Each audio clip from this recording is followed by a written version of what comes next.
So, David, I haven't seen you since I abruptly left your house on Friday night. That's true. In a huff, yeah. Devon. In a huff? Was not happy. Oh, no. Did it seem that way? Did it seem like I was perturbed? No, it seemed like you were unhappy to be up late playing Magic and wanted to drive the 45-minute home sooner rather than later. You know what? Because we haven't talked about it since then. Within 48 hours, I ended up taking a COVID test. Oh, great. Because I left early from what was a wonderful night of Commander at Dave's house. I'll tell you more about that when you're done with your part. Okay. So that means you're not going to listen to my story about taking a COVID test? Go ahead, please. And I was having a great time, but, I win game 1, of course. So then game 2. Who's your guy again? He's one of the most... He's the most popular Izzet Commander, I found out. I've been doing research. Is that right? He is. I won with... Garrison Keeler, I think is his name. Yeah, I won with the canceled host of classic NPR programming. No, Garrison Starn, Kellamore, from the Warhammer 40K set. Right. A card I built the deck for because I got to spoil that card for Polygon once upon a time. He was my spoiler card, and... basically, anytime I got to spoil a card for Polygon, I would then proceed to make a deck with it. That's also why I had a mono black Hugh Grant deck from the Dungeons and Dragons Secret Lair. That's why you got Amp Raptor banned. That too. Long story short, one left, 2 down, 1 to go in that case. I won game 1. Obviously, game 2, I become the enemy. They knocked me out fairly quickly.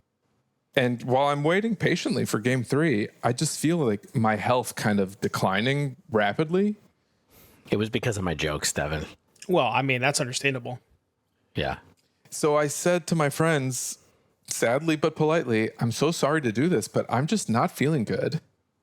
I feel a little sick and I feel like a ton of anxiety. And I have a long drive home. I think I should just go home. And they were like, oh no, see you later. And we haven't talked about it since, so I've been worried that they're secretly mad at me. But the truth is, I never felt better until like today. And yesterday I finally said, enough is enough. I need to take a COVID test. And then it came up negative, thankfully. And it was like this reverse placebo effect where as soon as the test came back negative, I started to feel better. Because maybe there's some peace of mind associated with that too. Psyching yourself out. I suppose so. It was also an extremely hot weekend. So I would say it was a bit of an unfortunate weekend where like my health was not 100%. It was unbearably hot to be outside during daylight hours, especially. Tell me about it. I cleaned out my garage yesterday. Yeah. For some reason. What were you thinking? I don't know what I was thinking, but I literally felt like I was going to die at different parts in the day. And once you start that, once all the boxes come out into the driveway and the gear is laying around, there's no turning back until it's over. Yes. And so, Devon, you have to understand, David lives on the west side of the city. He lives in the western suburbs. Yeah. So he's far away enough from the lake that he doesn't get any of that lake effect cooling. Yep, no breeze. When you get east, which is where I am, like we get a little breeze. It's cooler by the lake. But you famously no chill in Oak Park. I bet the heat index in the sun was probably like 110. Dude, we were in a garage with no ventilation. Oh my gosh. Cleaning. It was bad. That's rough. Yeah. We continued to play Commander after you left for another 2.5 hours, I want to say. We played 4 more games, I think. What a dream. Yeah, it was fun. Danny, Bryce, we just played out and everybody shared equally in victories, I think. Although all the victories that I got was because one of them decided to kill the other one and then I killed them the next turn. So it was, me picking up scraps. Yeah. That's when you just pull out the iPhone and you do the iPhone camera above the battlefield and then just like you share your screen with everybody else. That's how you do it. Yeah. I think we should do that going forward.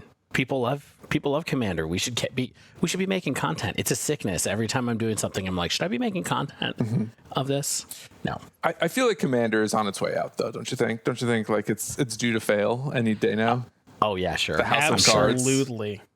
I'm sure all these people who are buying all these super expensive Final Fantasy cards, it's because they're not going to play them in Commander. They're all scalpers. It's just scalpers buying. I do think there's a lot of that going on right now. But join us for our financial podcast when we talk about that later. What's that in your warehouse? Devon, before I finally make my heel turn into a comic book podcast, Okay. can I give you a heads up about a really cool comic book that's coming out, I think, this week? You sure can. This week or next. It's a one-shot, Okay. meaning it's a single issue. It's a short anthology, so it'll be a collection of probably like 4 or 5 stories called Godzilla versus Boston. Who wins? Usually Godzilla. Well, usually, yeah. This is the third out of 3. The first one was Godzilla versus Chicago, which was excellent. And then they did Godzilla versus LA, which I picked up because I already had the Chicago one, and I figured I might as well get the second one. And the LA one was wonderful too. So I feel a little pot committed to get the Boston one as well. And you, as a Bostonian, as a man of the Beantown, Yeah, I mean, I have some rooting interest, I guess, in this fight. you should check it out. I'm sure it'll be good. Okay. I'll look into it. How many Dunkin' Donut jokes do you think there's going to be in this podcast? Is it going to eat a lot of coffee and donuts? Is it going to get a giant box of Joe? That'd be so good. Think? You know it's going to be in there. There's going to be at least a donut joke in it. Oh, for if sure. not a fully co-branded Dunkin' Donuts joke. Well, Los Angeles has, I think it's Randy's Donuts, which is famous for having the building with the giant fiberglass donut on the roof. And that was not in the Godzilla versus LA book. Oh. But Yeah. maybe Dunkin' is more famous than Randy's. Stan, have you been to Boston? No. Stan, I cannot Don't go. tell you. Yeah, I don't want to. I cannot tell. Oh, look, I People love are going to be Boston. racist to me somehow. I thought I was going to live in Boston when I was graduating from college. I really planned to move there, and I cannot overemphasize how many Dunkin' Donuts there are in Boston and how many of them have Dude, it's lines unreal. out the front Yep. every morning. No matter now, okay. I went there 20 years ago when people still went outside and did stuff pre-COVID. You know what I mean? So I don't know if it's the same way in downtown Boston that it was in the year 2001 when I was there, but back then it was lines out everyone every day. I basically live in the middle of nowhere, and even living in the middle of nowhere, there's still at least 4 Dunkins within a 5-mile radius. Maybe even like a 3-mile radius. It's insane. Yeah, there's so many, so many. Well, I do actually love Dunkin' Donuts, but Yeah. you know what if I asked you about art? You'd probably give me the skinny on every art book ever written. Michelangelo, you know a lot about him, life's work, political aspirations, him and the Pope. Definitely don't. Are you doing a bit now? Yeah, I'm just quoting Good Will Hunting at this point. I thought so. Yeah. okay. You like apples? You never been out of Boston? Nope. How do you feel about them apples?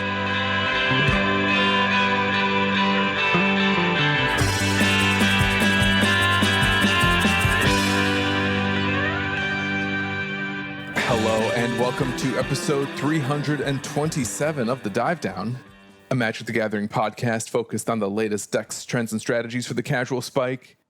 My name is Stanislav here in Chicago, and with me on the line from the home of Dunkin' Donuts, Boston, not quite, but close enough. You gonna try to dox me? I can't. You won't tell me where you live. It's a city of 3 million people, or wait, maybe not that many, 1 million people.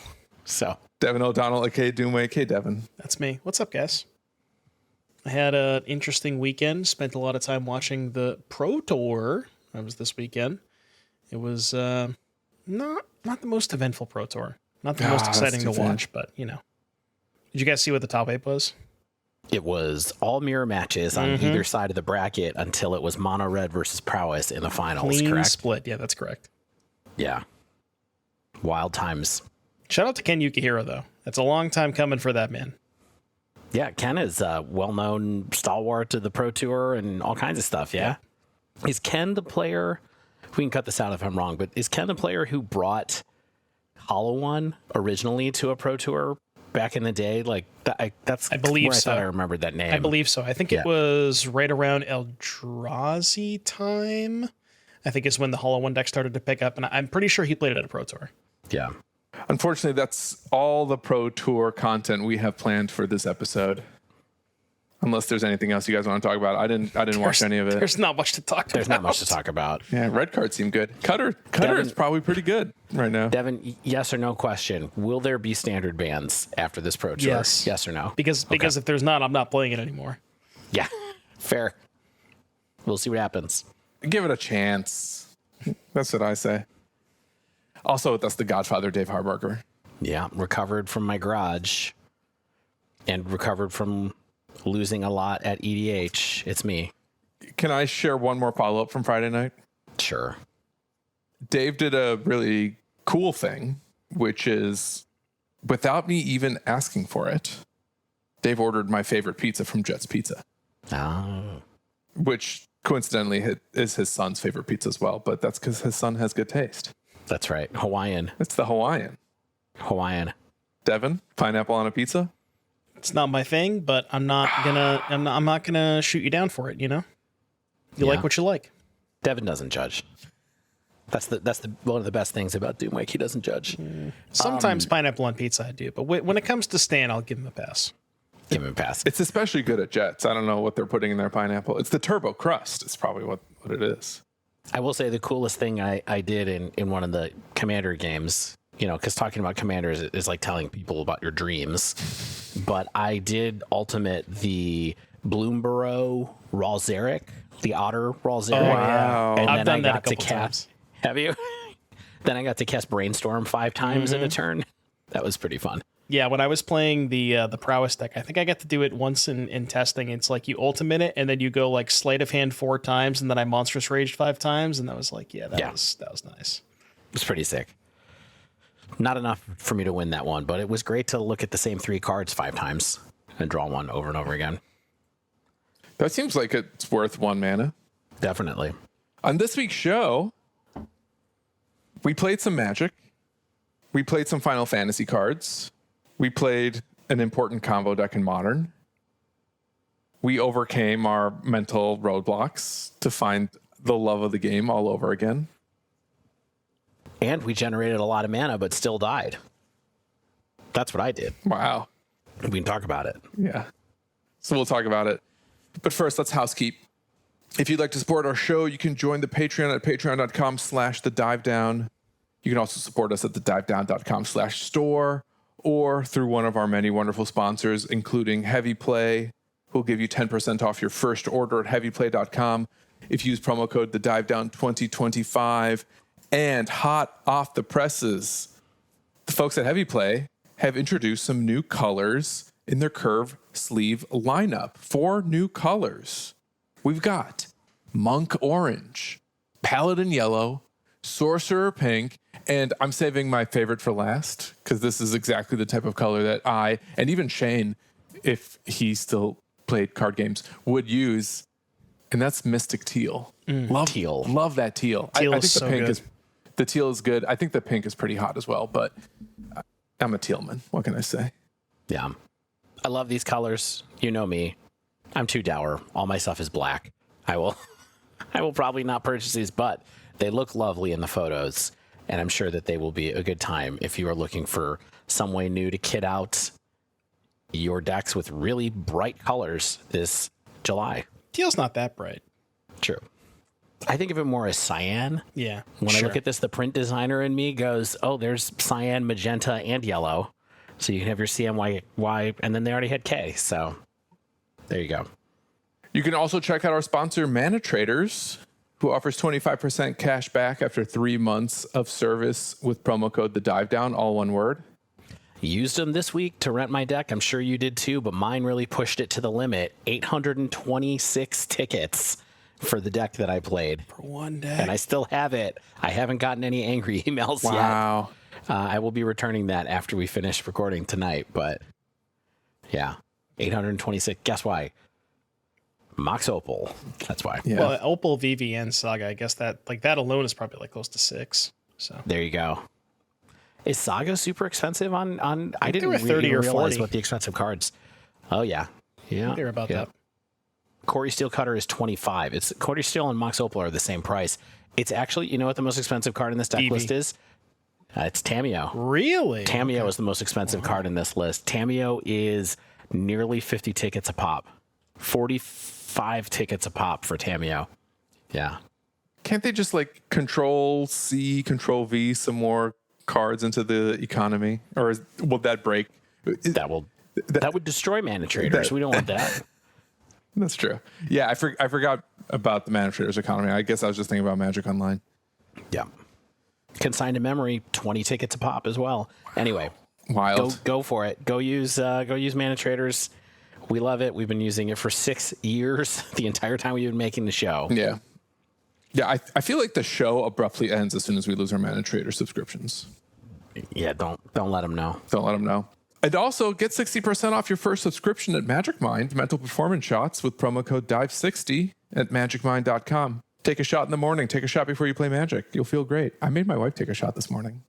How'd it go? She sent me the Vegeta turning into a blue Super Saiyan meme. So I think it went pretty well. Wow, your wife is cool. Yeah. Yeah, she knows all about the Super Saiyan forms. Ultra Instinct Vegeta. Alrighty. Magic the Gathering. What would you guys like to talk about first? We have Broodscale, we have Sephiroth and Mardu Energy, and we have Vivi in is it Affinity. Is it Affinity? Yeah. It is. Let's talk about Vivi to start. Yeah. It's so cute. Because I think it's very cute, and I have the shortest amount to say about this, I believe. So let's just get into it right now. I'm going to share the deck list with you guys. I'm screen sharing like it's a business call here right now. So I played a list. There were a lot of these Vivi in Affinity lists floating around. Some were Jeskai, some were just Is It. I played an Is It list. I'm looking at a list by Tom Cairns. And the list didn't do that great. It came in 24th place in the June 21st challenge, going 3-3. But here's the reason that I played it. Is that a merchant scroll? There is a merchant scroll in this list. There is also a single copy of Paradoxical Outcome. I don't know if you remember, last week I said, you cowards, stop playing Repeal, start playing Paradoxical Outcome. We'll get to what I think about that in a couple minutes. If you're not familiar with these Affinity lists, you probably should be.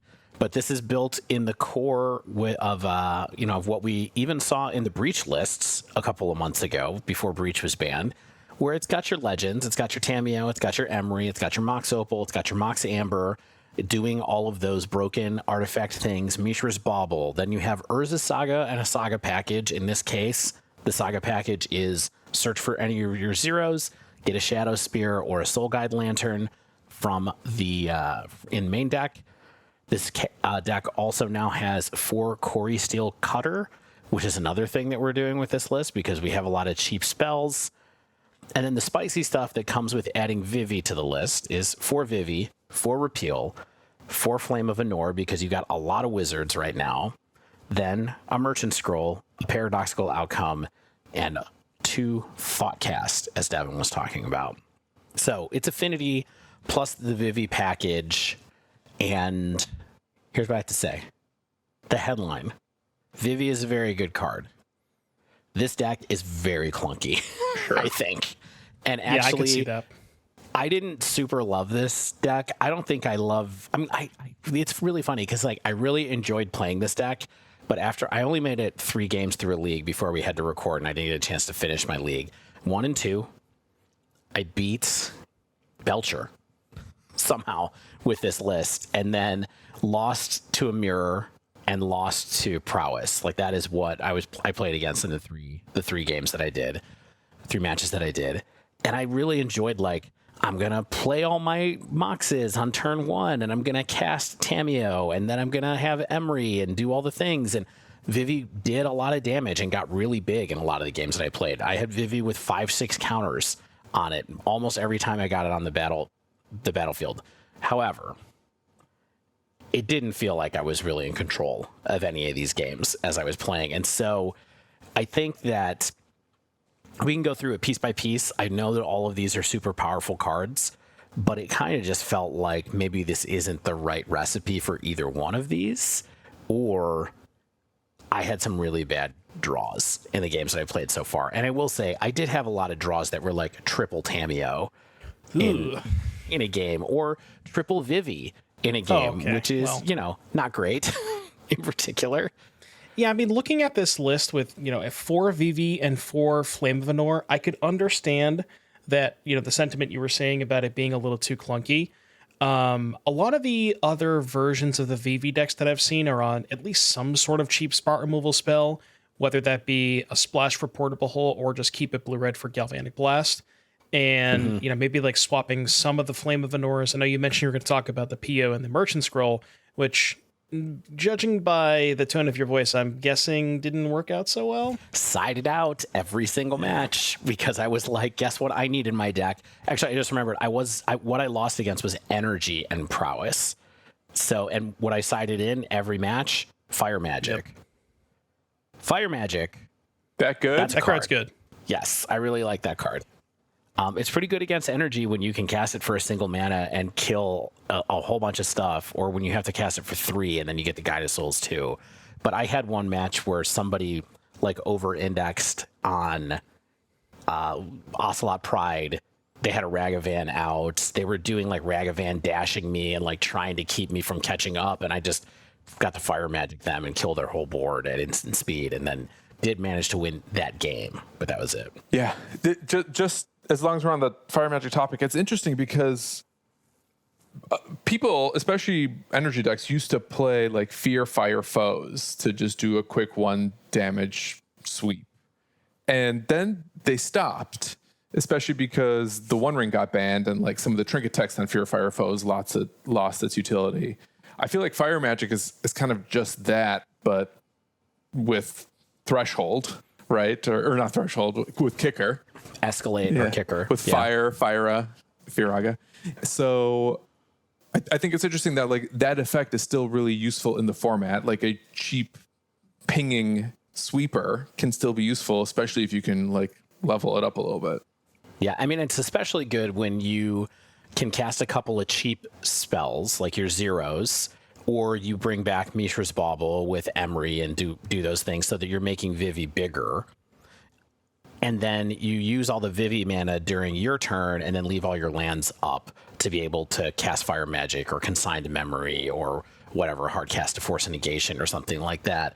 But it did really feel like this particular list, and maybe, I don't know if it's just this list or if it's all of these in general. Like Devon said, there's not really enough interaction. Like there's not a cheap enough interaction spell. I also feel like all the card draw in this list is actually really expensive, although Mishra's Bauble plus Emery, obviously that's pretty free, but it's slow. I don't know. There are a number of times where I was just like, I kind of wish I just had stock up instead of Flame of Venor and maybe something else, or definitely I would play stock up over Thoughtcast. I don't know if the discount is really worth, the dig is pretty good to be able to look at the top 5 cards and then pick 2 from it. Even if it always costs you 3, at least then it has a floor. But like I said, this deck, I think, is prone to bad draws because of the number of legendary permanents you have in it. Yeah. Realistically, and you don't really have something to do with it. You have 20 legendary permanents in the main deck. Getting a triple Mox Opal opener is like brutal. You have to you would mull that, or drawing into those is bad. Getting multiples of any of these other ones is really rough. Doesn't Corey Steelcutter like mitigate some of that? No, because you can cast them. Sure, it helps. Like if you have extra Moxes, the Corey Steelcutter and Vivi angle does help with that, because then you don't care. Like you just tap the Mox for mana, cast the other Mox, and either it triggers your Corey Steelcutter or it pings with Vivi and you get another counter on it. But it's not enough, really, without having some other less tricky cards in the deck. Like I actually think the whole repeal Merchant Scroll paradoxical outcome aspect of this is probably too cute in some ways, but... Yeah, one thing that I was thinking about in these decks, like you mentioned, some way to convert the legendaries. A card that is like kind of interesting that was on the back of my mind for decks like this was Faithless Looting, because with the extra Vivi mana, you can pour that into a flashback looting, convert some of the legends in your hand, and it also flips Tameo. So I was thinking about as like, because a big issue is, you mentioned this deck is the curve's way too high. So like, shave a Vivi, trim on some of the flames, and then maybe incorporate some lootings in there with Cutter too. I mean, it's totally nuts for us to say the curve on this deck is too high. It has 12 zero drops. But I think it's like the curve does feel too high, but I think it's almost like the spells that cost 3 aren't quite impactful enough. And I did have a number of turns where I didn't feel like I had anything to do with Vivi's mana. Right, so I would pump Vivi up. I didn't kill somebody with it. And then, I could swing in with Vivi because it's like a 4/7 or something like that, and that's fine. But it's still not shutting the door. But being able to really convert that 4 mana that I have that's extra, that's going to be there every turn, into something like Flashback on Faithless Looting, I think would be really good in this deck. God, maybe even think about like Unending Whisper or something like that. Like, think twice and then you tap, whatever. But there might be some other things you can do with that are just cantripping instead of repeal, which is like fine, but not amazing. You could even do the 3 mana one, the Winter Night Stories, where you pay that for 3, and then for 1 mana you flash it back with the VV and just go 6 deep. I think that's great. I noticed that PVDDR played that at the Pro Tour, and I was like, whoa, this card actually made it in somebody's deck. And I was like, maybe this card is better than people think it is. I will say in draft, that card was a lot better than I think people originally thought it was too. It was one of the highest win rate cards in blue in Tarkir draft. So obviously Mox Opal, Mox Amber, very cool, very powerful engine, Tameo Emery, like all this stuff is legit. I don't know if this is it. And I kind of feel like maybe Vivi is in here and you don't need the tricky stuff. Or maybe you need to not be doing Corey Steelcutter, as like heresy as that is. You need to figure out a different plan instead.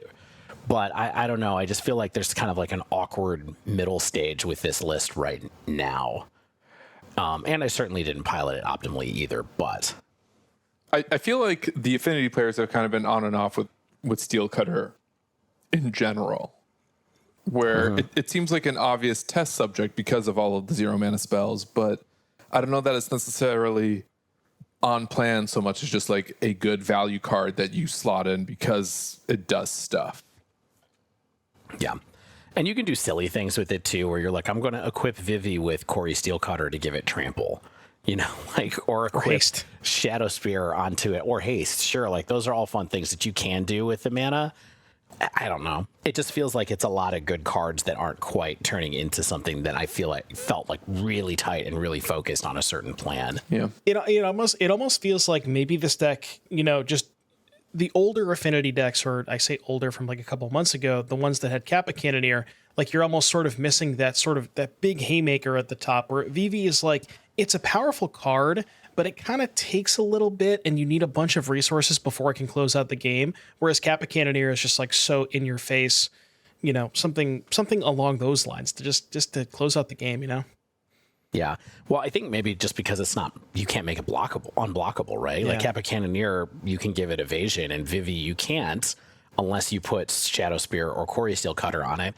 And let's be honest, the pings are good, but they're not amazing. I had turns where I put 4 counter, like I had a turn 3, I think one time, where I cast Vivi and then managed to cast 2 or 3 more spells because I had Mishra's Baubles and an extra Mox, and I got it up to like 4. Then I got it to 3. Then I activated its mana ability. Then I cast another 2 spells. Like I put a ton of counters on Vivi, and I think I won that game, but it wasn't like a door slam right away, even though I did all this stuff by turn 3. I don't know. TBD for me on if this is... Vivi is definitely a good card. I just don't know if this is the best place for it right now, or if this will be the list that really delivers on it. SBH? This is like a believe minus for me. The list as it stands is... These cards are all amazing cards. Like, I'm not trying to say that, Wow. Hot take. Dave thinks Mox Opal is an amazing card. Yeah. Well, yeah, that's what I'm saying. Brave. I'm not trying to give the hot take that it's not an amazing card, and I don't know, maybe this is one that we should ask our friend, Dr. Martin, about, because, he certainly plays a list very close to this. He played it in Indianapolis. Yeah. To be like, have you tried Vivi? What do you think about it? But I'm not sure it belongs here. Yeah, I think that's the card the listeners want the takes on is Vivi. They get the Affinity Shell Cutter, Mox Opal, all that stuff. It's like, where does Vivi slot into this deck? And I feel like it's like an okay top end. Like maybe you play 2 copies, but I think trying to focus on it, at least from the limited experience, because I played like 1 or 2 leagues with something similar to this, and I kind of felt that way too, where I was just like, just kind of clunky. Yeah. You know what? I think it's repeal. Man, I think repeal is just not a good enough card anymore. It just doesn't do enough, even though it draws a card. It's just spinning wheels. and lets you do double mana and all this stuff, or lets you get 2 spell triggers for cutter sometimes if you need to, and like I don't know. I think it's these like utility spells are not happening here. Anyway, shortest amount to say about a deck. I think this is like believe minus. I trust your judgment, Dave. Okay. Okay. Great. I do. That's why I like making the show with you. Perfect. I'm known for having good judgment. That's true. I will say I was thrilled to look at the prices of some of these other cards though and be like, wow, Mox Amber is even $60 a copy now. Yep. Mm-hmm. I have like 5 of those. How? I got a playset a long time ago when they were like $10 a piece because I was like, this card's going to be worth something someday. It says Mox on it. And I have it. It's going to be, it's a reasonable Mox. I don't feel the same way about Mox Jasper, but I do feel that way. I did feel that way about this one. And so, yeah, I have them. And then the ones that I opened in Brothers War, I just kept. Amber's got, like, other than the original Moxes, I mean, Amber's got to be high up on the list, right? It's like Opal, Chrome, Diamond are maybe better than it, but Amber's got to be 4th somewhere in there. Yeah, that's true. But that only leaves Tantalite. Oh, I guess there's not Jasper. a lot left, yeah. And there's only a couple more past that. But it's playable, and those other 2 are not. So, anyway, that's another podcast. You know what's better than Mox Tantalite? What? Basic Plains. Hell yeah. Wow. Roasted. Sephiroth, maybe? Hold me back. Devon, you did the hardest work of all, which is being one of the top 3 brightest minds on the dive down. You also looked into a deck that one of our listeners wanted to hear more about, and I think for good reason. It's a pretty important deck in the metagame, and that's Broodscale Combo. It is. I'm going to share my screen with you guys so you can see the list that I played. And I hope in this case you also double dipped a little bit and turned this into helpful content for your stream. No, I was just playing off stream on over the weekend when I was not watching the Pro Tour. But yeah, so I played this Broodscale deck. This list is coming. This interesting brew. Very, very interesting brew called Gruel Basking Broodscale Combo. The list that I copied was from a challenge top 8 by Helpful Hobo. It got 6th place. So it's got a lot of the stuff that you would expect. Brood Scales, Blade of the Blood Chiefs, ways to find those like Urza Sagas. And then you sort of, once you've assembled infinite mana with the Brood Scale plus Blade of the Blood Chief, you can either kill with a Glaring Flesh Raker, because every time you... basically, the combo makes infinite mana and also gives infinite spawns entering the battlefield. So you can either kill with Flesh Raker, Walking Ballista, or Kozilek's Command for, scrying your entire deck, finding the combo piece, and then kind of go from there. And then outside of just the sort of the combo pieces from there, the rest of the deck is Rumbles and Ancient Stirrings, so you can find the combo pieces. But Rumble, also importantly, not only mills you, but also sets up cards in the graveyard for Emrakul the Promised End. So it's, and it also has 4 copies of Writhing Chrysalis. So you have this sort of like other angle of attack where with your Eldrazi Temples and your ramp spells, like the Malevolent Rumbles, you can kind of curve that into Chrysalis. The Flesh Rakers also make additional spawn tokens, and that can ramp you into Emrakul. And the other nice thing about Walking Ballista is it is 2 types. It's an artifact and a creature.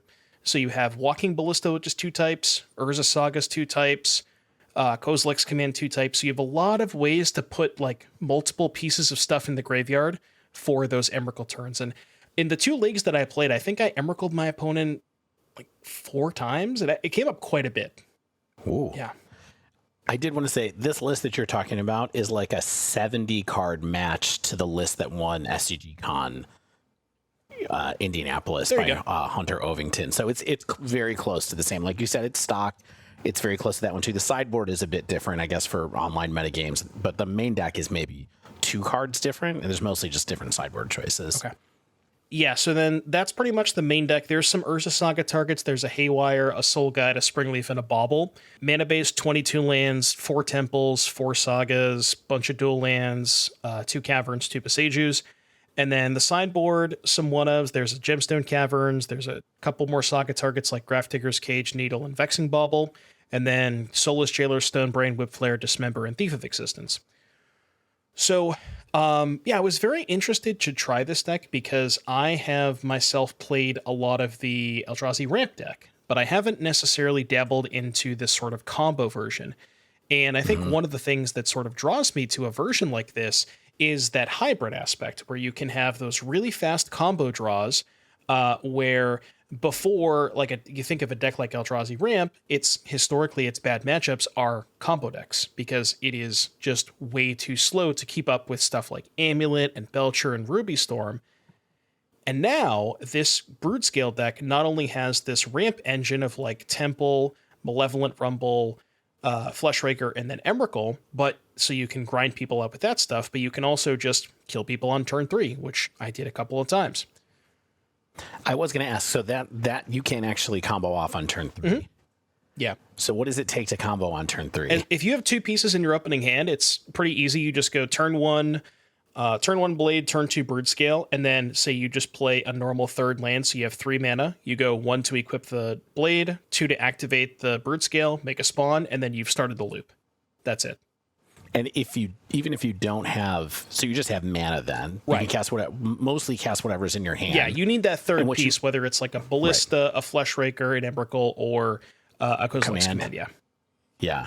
So you got a lot of ways to have massive plays on turn 3, including one that helps you dig up a payoff if you need it. Yeah, there was actually a time in one of the games that I played where I did the infinite mana combo. I think it was like turn 4 maybe, and my only payoff was Emrakul, and I'm just like, I mean, this is good enough. Because what you can do is you can actually make infinite mana, which also makes an infinitely large Broodscale, and then just play the Emrakul. And I think I also had an extra Blade left over, so I can just make an infinitely large Emrakul and an infinitely large Broodscale while controlling their turn for a turn. So it was like they just had no way out, which is so they can't kill it. Right. Yeah, that's cool. I mean, not cool in the sense that I don't like Eldrazi decks, but cool in the sense that it works. And I recently played against one of these maybe last week, not during this, but and it definitely kind of killed me out of nowhere with Fleshraker when I felt like, oh, they're kind of sputtering, they don't have the card, and then maybe they top decked a Blade of the Bloodchief or something, and then it just like, phew, that was it. Yeah, there's also some really cool lines, like you mentioned, just like the sort of value-oriented stuff with Fleshraker. Chrysalis also really good with Blade of the Bloodchief. So for the Chrysalis text says whenever you sack an Eldrazi, put a counter on it, and Blade says whenever a creature dies, put a counter on equipped creature. So you can almost like, if you have a Blade on a Chrysalis, you can actually just every time you sack a spawn, put 2 counters on something. So there was a board state where I had, I think my opponent was like at 17 or something, and I had a Blade on a Chrysalis. I maybe had like 1 spawn and then like 4 other mana, and I just went attack with the Chrysalis, sack the spawn, 2 counters, and then I went Kozilek's Command for 3, make 3 spawns, draw a card, sack those 3, put 6 more counters, cast another Kozilek's Command, and they just died out of nowhere. When I had 1 spawn and a Chrysalis, and they just died. So I thought that was the old Chrysalis Fireball play that was going on for a while. Yeah. But it's even, when it's doubled up by Blade, it lets you. It's easier. Yeah, it's definitely easier with that. Yeah, and plus it's a reasonable turn 1 play, right? Like you don't have a ton of turn 1 plays, and so having part of your combo piece be like, oh, I get to use my mana on turn 1 is not bad in Modern. Where, I don't know if you guys feel the same, but I do. Maybe it's just I've gotten more and more used to it over time, but I really keenly feel that like, I got to be doing something every turn in Modern if I really want anything to be happening. Yep. That's just been going up and up and up over the last 6-8 months. I feel like. Yeah, for sure. 6-8 years. I mean, it's but now it's like really like, oh, I can't pass. Even if I think I'm the control, I really shouldn't be passing here. I need to be doing something either at the end of my opponent's turn while I leave mana up or whatever. But you can always fetch a Surveil land. Well, yeah. When there's nothing. Does that qualify? That counts as doing something. Yeah, that right? counts That's as something. Yeah. I don't know if that qualifies. Come on, Devon. All right, so I played 2 leagues. I'm just going to do a quick rundown of the matchups. I played against Boros 4 times. I went 1-3. Well, I mean, it's 10 matches, right? 4 out of 10 is not that bad. I went 1-3 against it. It felt like a horrific matchup. I don't know if I was just doing something wrong or sideboarding incorrectly, But yeah, it was 0-2, 2-0, 1-2, 1-2. So I got 4 games off of them and I lost 6. So I guess it's not, that bad, but Did they just outrace you? yeah, a lot of times. So the issue that I kept running into is they would have an early Ocelot Pride. I didn't have a removal spell for it, and then they would have Bombardment. And it's very hard to set up a Broodscale combo when they have Bombardment and stuff in play, because you can kill one of their creatures, but it's very hard to get enough stuff off of the battlefield to then set up a spot where you can safely equip the Broodscale. Because if they just have 2 things, it's they can kill your thing. So that was the tough part. That's interesting, because I feel like when this deck first emerged, it was in part because it was considered to have a favorable matchup against Boros. That's what I thought. And I think there's a lot of games where, if the Boros player isn't producing a ton of material with the Bombardment as backup, I can see that you just combo off before they do. And also, Kozilek's Command, I think, can sometimes be pretty backbreaking for the Boros player. So maybe it depends on, who draws the important card first. I will say the games where they had slow draws, where they just went didn't play a 1-drop, a Johnny on turn 2, I won those games very easily. The games I was losing is where they just went 1-drop into double 1-drop, and I just I couldn't keep up. Maybe I Kozilek's Command something, but that start plus Bombardment is once they have that much stuff, it's really hard. And then the other matchups were I played against a person who revealed Umori, and they had 69 cards in their deck. Oh, nice. Wow. So nice, yeah. It was Umori Coffers. That was a 2-0. Umori Coffers. Yep. Oh, interesting. They were all sorceries. Beat Espergorios 2-0, lost to Domain Zoo, lost to Amulet Titan, and then in the next league, I beat Izzet Prowess and Corey Vivi Affinity. So yeah, that was my experience. I do have some quick points that I kind of wanted to just sort of bullet points here. Was your record 5-5? Yeah, then, 5-5. 4-6, 5-5. 2-3 and a 3-2. So nicely split down the middle. Deck's legit. Yeah. That's how I feel whenever I do that. 2-3 and a 3-2, and I'm like, okay, we're cooking. Yeah. One thing, the first point that I wanted to make out, this deck is really hard to sequence because so there is a benefit to introducing this sort of fair plan with the Writhing Chrysalis and the Emrakul, but it's very hard. One thing that I noticed is it's very hard to figure out if I'm committing to going for the combo line, trying to figure out when you need to pivot and sort of say, okay, well, this turn, I know I can't go for the combo. I need to try and figure something else and play towards the Emrakul or play towards the Chrysalis Command Kill or something like that.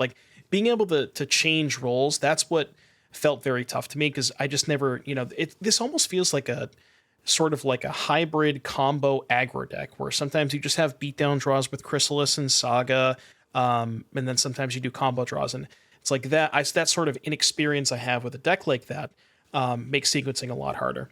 Yeah, I have a note here that says the Boros matchup felt tough. I know that a lot of people picked this deck up because it had a good Boros matchup, so it might just be I'm sideboarding horribly, or again, just mis-sequencing my stuff, where I need to prioritize just making early blockers for their Ocelot Prides and things like that, or not mulliganing aggressively enough. And in the same vein of being difficult to sequence, very hard to sideboard with. Because you don't know what you can take out. Right. And this deck, if you look at the deck list, it's super clean, where you have all of the combo pieces, the 4 Broodscales, the 4 Blades, Stirrings, Command, Rumble. Those are you're basically never touching any of those. And then I guess from there you can shave some of the quote unquote fair plan, some number of Fleshraker and Chrysalis. I was shaving at Emrakul in some fast matchups. I was cutting the Bauble and the Lantern. It's pretty obvious when those two are bad. But yeah, it felt like I had so many cards that I wanted to board in, and at every point it was maybe 3 or 4 cards that I wanted to cut tops. So that was kind of tough. Yeah, so it sort of going back to what we were saying earlier, it sort of, I feel like it has a lot of the similar properties of Eldrazi, but just, again, has the ability to race those other fast combo decks, which I like. Kozilek's command plus Fleshraker almost feels like that sort of combo itself almost feels like a second combo, where if you have Fleshraker at UK command, the spawns that you make all deal a single point of damage. Oh, they all do. Yeah, and then if you can chain that into another command, that happened in like 1 or 2 of my games where I just killed people with K command plus Fleshraker. That was kind of sick. Wow, this deck is just filled with little combos based on A plus B, A plus B, A plus B. Oh yeah. Yeah, that's really interesting. It's sort of like, and it doesn't feel like they conflict with each other. No, they all kind of work. It's nice. And then the last note that I have here, one quick note. I was very surprised at how often I ballisted for 0. Ooh. Where just to get a trigger? Yeah, so it triggers Fleshraker. It is a creature leaving the battlefield, so it also puts a counter with Blade of the Bloodsheath. So, for example, if you have Blade equipped to a Broodscale and you have no mana left over, you can play Ballista for 0 to start the chain, because that triggers the Broodscale, puts a counter on it, and then that gives you the infinite mana. You the mana. Right. Yeah. So you can kind of like, even from 0 mana, you can just go off like with the Ballista. It's 2 types for Emrakul. It's, I was doing that X = 0 a lot, and I was very surprised at that. Good note. I have a quick question about Fleshraker. Okay. Is there any reason to play that card and not play like a Bloodchief combo deck? And the reason I'm asking is because every time I encounter, there have been times where I encounter the card and like nothing else that's combo specific, and I just kill it on sight because I assume it's the combo. But like sometimes you see a Kozilek's command and like a Writhing Chrysalis, and you're like, is this just a weird Eldrazi deck, or does this necessarily have to be the combo deck? So you're like thinking about playing Fleshraker and maybe more of like the traditional Eldrazi decks, you're thinking? Do people do that? I don't think so. I don't think they normally do. And I think the reason for that is because they're sort of going over the top, where they're playing Mycospawn, Chrysalis as their 4s, or I guess Mycospawn's kind of like a 6. And then they're just going immediately all the way up the curve from there, like Ugins, Emrakuls, World Breakers, that kind of stuff. So like basically, if you're going super over the top, the whole like, I guess in those decks, the way I would put it is Fleshraker is good with command, but because you're not pressuring them in other means, the Fleshrakers aren't necessarily as good. Fleshraker also like is pretty good with the Saga plan too, because that's 2 damage. Then if you get a Haywire Mite, that's a 3rd damage. So it like kind of helps with the beatdown plan. But the traditional ramp decks don't really have that sort of beatdown angle to them. They're more just like all over at the top end. For sure. So Glaring Fleshraker, a perfectly decent lightning rod. If you see it and you can kill it, you just got to do it, right? You should, I think. Yeah. All right, awesome. Well, confirmed that it's a good but difficult deck. Very hard to Devon, play. SBH. Very hard to play. Since you asked me, Believe plus. Okay. This is one that I'd have to spend a lot of time with, though, for sure. But I like it. It's too bad it doesn't have any Final Fantasy cards. They should have just printed some new Eldrazi in Final Fantasy. Aren't the back? I'm surprised that like the back of Sephiroth or some of the really weird mutants were Eldrazi. Square Enix. There was an Eldrazi, right? Ultima. Is that not an Eldrazi? It was not an Eldrazi, but it does look like one. Yeah. It's a colorless card. It should be an Eldrazi. Come on. Yeah. Square Enix. Go to the Blind Eternities. Do you guys know about this level thing that shows up on YouTube now that's like noob, pro, hacker, god? Like this is something my kids say all the time. No idea. Where they're like, this level is noob, this level is pro, this level is hacker. I'm like, I hear them saying it to each other all the time. I'm like, oh my God. I actually really like that scale though. Noob, pro, hacker, god. Yeah. Yeah. It's appropriate. Hey guys, I played some Magic too. We heard, and we almost used up all your time before you could talk about it.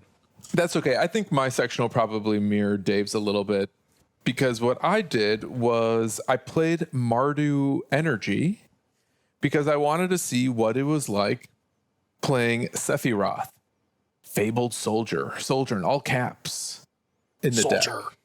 I thought we had to say it as SOLDIER every time. We can't say the word. There's no periods between the letters, though, on the card. I don't know. Say Soldier. Soldier. Yeah. Sephiroth. Fabled SOLDIER. Oui, Oh, oui. you've made the French so mad. Why? For mimicking their beautiful accent? Yeah. And the list I played, it was the runner-up in a modern challenge over the weekend in the hands of Sven 745. Okay, Sven. So the list I picked came in second in a modern challenge over the weekend in the hands of Sven 745. And then I think 2 days later or the next day, another player made top 8 with the exact same 75, player by the name of El Pollo Lolo. Mm-hmm. So I figured maybe this version of the deck has a little bit of legs. And I will preface that I've never really dabbled in Mardu Energy. I dabbled a little bit in Jeskai here and there, mostly for science, for the podcast more than anything. But I was always reluctant to give up Blood Moon and the clean mana base. And I will say, like, having Mardu mana in a deck that plays 3 Arena of Glory can be tricky at times. Yeah. But we made it work. You played You got to 3? flex to get. Ooh, Hey. yeah, it does. It has 3. Sven and El Pollo played 3. I'm God. just following orders. You got to really risk it if you want to have Catonian Nightmare in your deck. It's Yeah, Sephiroth, and- Sephiroth with haste, though. Talk to me. Yo, you're about to beat me to the punch. But we'll get there. We'll get to what happens when you give Sephiroth haste. So here's what I'll say. This deck, for the sake of picturing it, it's a pretty typical construction of an energy deck. The trade-off is you're removing Fable of the Mirror Breaker and like maybe a Thraben Charm, maybe a Static Prison so that you can also play Chthonian Nightmare. And then you're because you're playing the Sephiroth in your 3-drop slot, you're also cutting your Seasoned Pyromancers. So your creature suite is like pretty much what you would expect from your core energy package. Plus you have Sephiroth. And then since you're in black, you also have some Orcish Bowmasters. And I think historically people were playing Mardu because the Orcish Bowmasters in particular were really good in the mirror. And I found myself constantly asking the question, do I actually want all these other black cards other than Sephiroth? I'm not so sure, even after the league. Well, it sounds like you're implying that you did want Sephiroth, though. I will do more than imply that I wanted Sephiroth. I will go so much to say that Sephiroth is more than just like a value rate card at the top of the curve. It had more synergies than I first realized. That in retrospect, that should have been more apparent. But actually, while playing with the card, I realized that it does a lot of little things with other parts of the deck that actually make it pretty worthwhile. Or at least, if not worthwhile, I can understand the inclination to play it. I think one of the most interesting things it does is that it gives you extra copies of Goblin Bombardment. But a Goblin Bombardment that specifically is designed to flip a Johnny and draw you cards. Right. It draws you a card and it flips a Johnny. Yes. Okay. And it's a 5/5 flyer. Yeah. Thanks, Sephiroth. Yeah. Yeah. I never got it to fly for 5, but Really? I did. You never flipped it. No, because you have That's Did they fascinating. just concede? no, but You have to have bombardment out to flip Yeah, it, that's basically, true. right? you have to have Yeah. bombardment and a ton of material, and like a lot has to line up for 4 creatures to die in one turn. And to do that on turn 3, I think is actually hard. Yeah.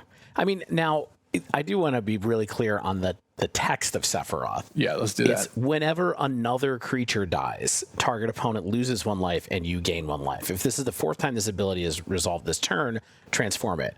So you can have a situation where you have Voice of Victory out. Yes. You attack with Voice of Victory. Yeah. While you have Sephiroth on the board, you kill one of their creatures. Your 2 tokens die. How are you killing one of their creatures? Galvanic. I'm not saying it's the turn you cast Sephiroth. Okay, I'm saying while okay. Sephiroth's on the board. Sure. There's a situation where you use a removal spell, you lose your 2 tokens, and then randomly somehow something else dies, and that Well, is you get enough this. to You get flip the it. Sephiroth attack trigger, so that's enough right there. Okay, yeah. Sephiroth So if you're attack attacking trigger, with it too, kill spell, and then the 2 voice tokens. yeah.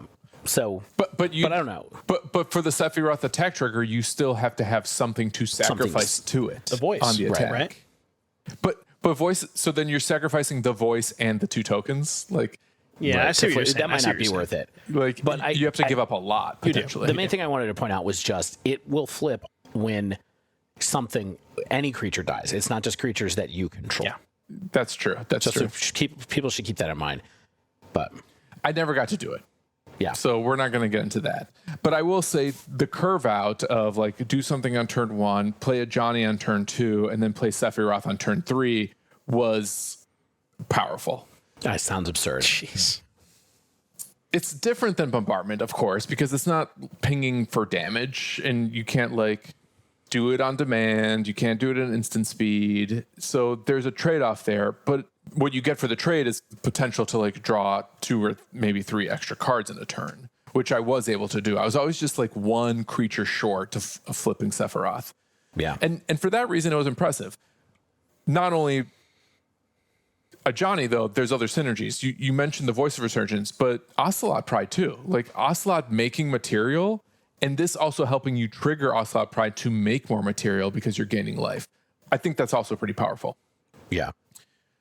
All that being said, this card is not fast. Even if you're giving it haste, which is absurd. It's not a fast card. You know, when I first started playing Voice of Victory, I was really impressed by playing a voice on 2 or like giving it haste and maybe something else haste, or just like being able to play a hasty voice and another 1 drop on turn 3. Like that felt like a very explosive turn. Sephiroth doesn't actually feel explosive necessarily. It feels like a grindy tool that synergizes with a bunch of different pieces of the deck. But I never felt like it was speeding up my clock or actually like giving me better answers in any particular matchups that I played against. So comparing it to the cards that you're cutting, because as you mentioned, you know, at the top, you were cutting some number of Fabled the Mirror Breakers or Seasoned Pyromancer, which you could, you know, maybe argue that those also aren't really fast cards. So it's like this sort of 3-mana card advantage engine. Now that you've played Sephiroth, if you had to rank them, Fable, Pyro, Sephiroth, what order do you think you would, you know, maybe put them in? So Fable's definitely last. Okay. Because it's the slowest, and I think it has the least synergies with the deck. Spyro versus Sephiroth is a really interesting question because Spyro basically is always drawing you 2 cards and potentially also giving you a little extra material, and then it gives you like another piece in the graveyard potentially. So you can do some shenanigans with a Seasoned Pyromancer and like Guide of Souls and Bombardment and so on. I feel like Sephiroth and Pyromancer are kind of neck and neck. And I think there may be something to be said of learning from the quote-unquote Jeskai Energy decks where you're only splashing blue for a sideboard consigned to memory, or like a single Mockingbird or Mockingjay or whatever it was called, and doing something similar. Because while I was impressed with what Sephiroth provided, I was not impressed with what like Orcish Bowmasters or Chthonian Nightmare provided. Chthonian Nightmare, by the way, is a 1-of, so I never got to cast it. Yeah. I drew it one time, but like the opportunity to cast it just wasn't there. I didn't have the cards in the yard to make it worthwhile. So, you know, if you want a better 3-drop, like Sephiroth might be that because it does a lot of different things, but you have to get your cards into the right position in order for Sephiroth to really shine. And I think it really shines when maybe you're already kind of ahead and like you have Bombardment and something that's producing a ton of material, and then you get Sephiroth on top of that. Then you like are really cooking, but maybe you would have won anyway, which is hard to say. And I think I would have needed to collect a bigger sample size to really evaluate it for sure. But it is clear the first time you cast it, if you have anything to sacrifice it, preferably some kind of dinky token, that, oh, you're just not running out of cards anymore. And what I really liked about giving it haste specifically is that it uses the arena mana well, where you could just spend the 2 red colorless, the 2 red haste mana for the 2 colorless as long as you have a single black source, as opposed to something like Voice of Victory where you end up with like 1 random red colorless or red haste mana floating, and it just like sometimes it feels like you can't use all of the arena mana. And I don't know, maybe it comes out in the wash whether you're using all the arena mana or not. If you're giving a creature haste and swinging with it that turn and generating some value in the process. But there's something, perhaps this is all feels and not reals, but there's something elegant feeling about the fact that I can exert arena and a black source and then cast the Sephiroth and attack that turn and potentially draw up to 2 extra cards, if not more. Yeah. And do 2 pings, gain 2 life, which is, small, but necessary. Something. It's necessary. Yeah. Maybe you trigger Guide of Soul or Ocelot Pride off of it, you know. I mean, it is kind of a big thing because when you're stone raining yourself on turn 3 and you're not, like you mentioned with the Voice of Victory thing, you're not using that extra mana, you're burning a mana that turn and stone raining yourself for the next turn. So getting to use all of your mana that turn is big. Sure. Yeah. I dig it. And having black mana also gets you some nice sideboard cards. Like I was playing Vindicate, which was useful as a catch-all removal spell. I had Thoughtseizes, which I didn't play any combo decks, but like playing Thoughtseize instead of Consigned to Memory, I think could be useful against something like Belcher or the other problematic combo decks that I think pose a relatively big challenge to energy in general. Sure. You can take their lands with Vindicate, which with Vindicate and Thoughtseize. You can just be like, I'll take a land out of your hand because it's a spell. It's not a land. Yep. Oh, against Belcher, you mean? Yeah. So if exactly. So if they have a bad low mana hand, you can be like, nope. I thought only the blue players are allowed to say nope. Nope. So long story short, I don't know that I'm ready to sleeve this, to be honest. Like the mana is not free.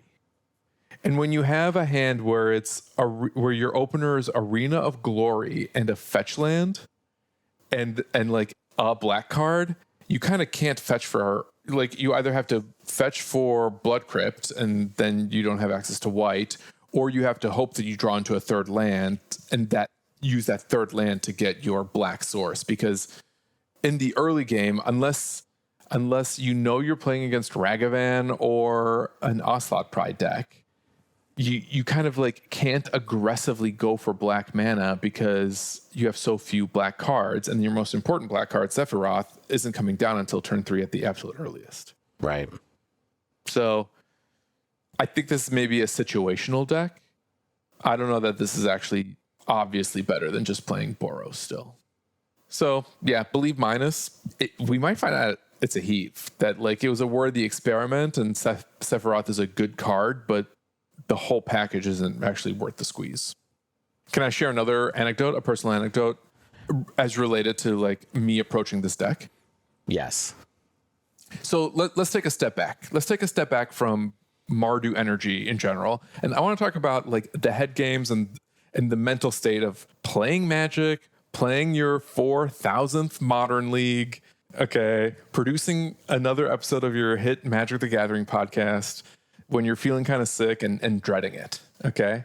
I don't know if you guys heard this, but MTG Grindcast recently went on hiatus. And, CCR posted in their Discord that, like, they just haven't been super driven. And, Ari Lax just went into retirement, indefinite retirement because he had a kid. And, like, I think in the 6 or so years that we've been doing the Dive Down, we've seen a lot of great content creators sort of come and go. Yeah. And I can just say from personal experience, speaking strictly for myself, like I can understand the grind and the challenge, not only to just like produce content every week, but even like finding the motivation to play.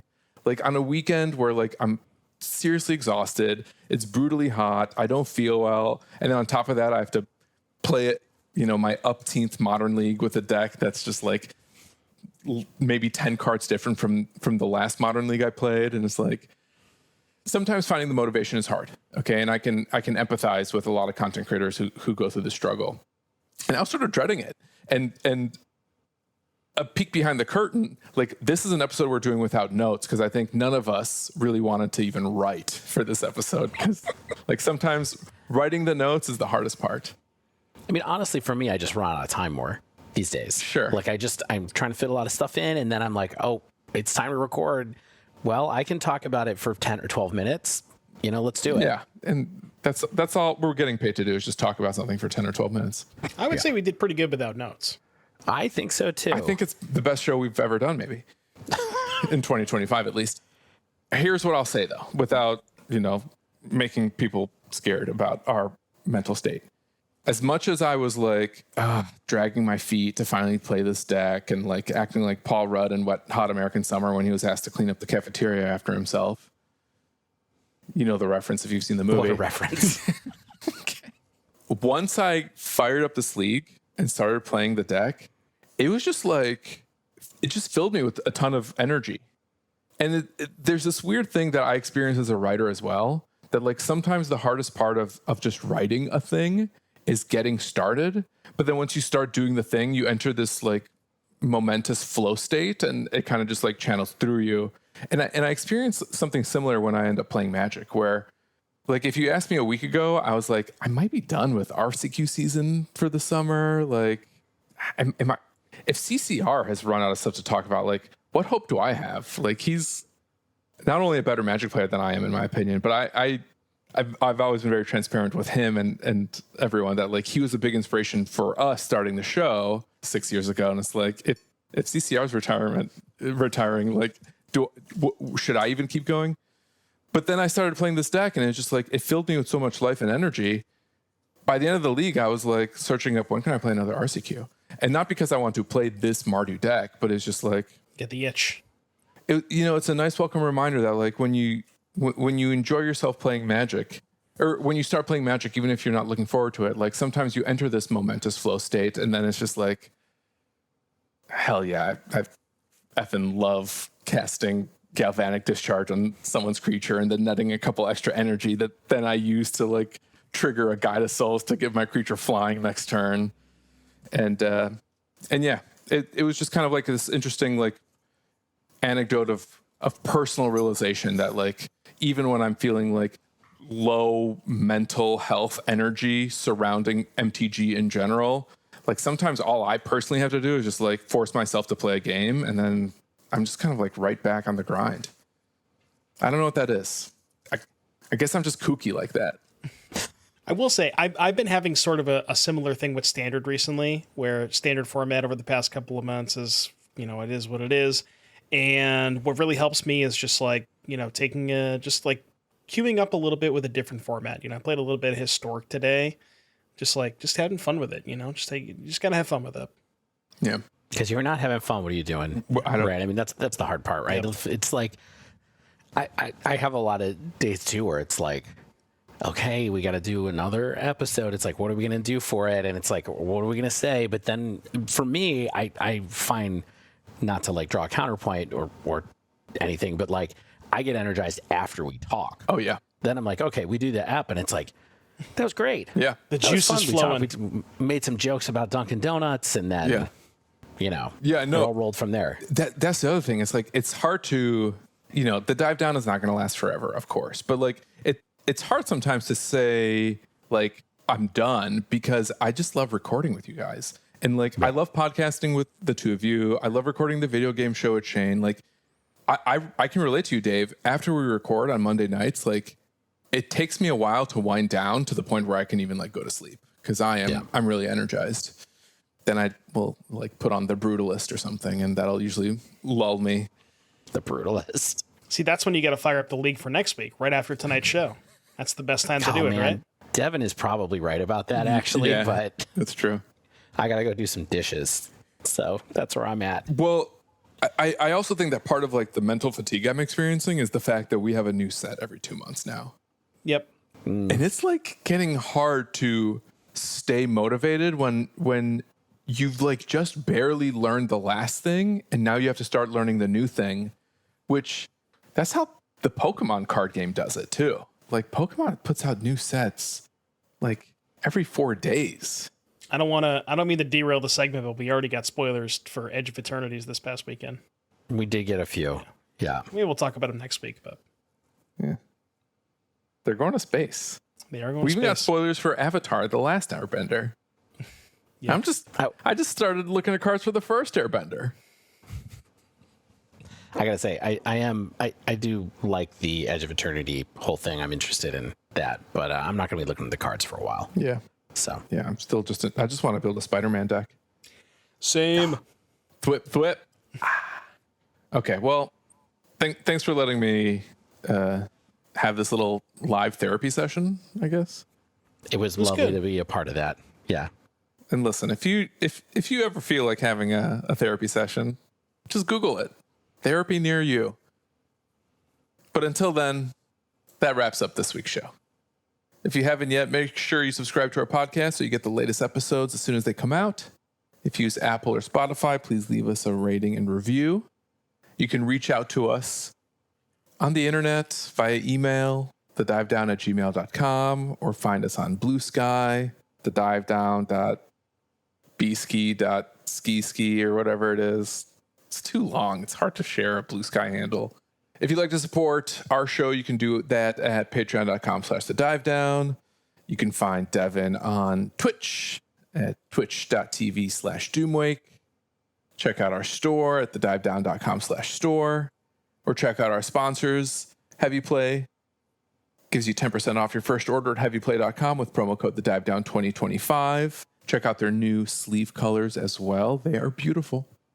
Mana Traders gives you 25% cash back after 3 months of their MTGO subscription service with promo code thedivedown, all one word.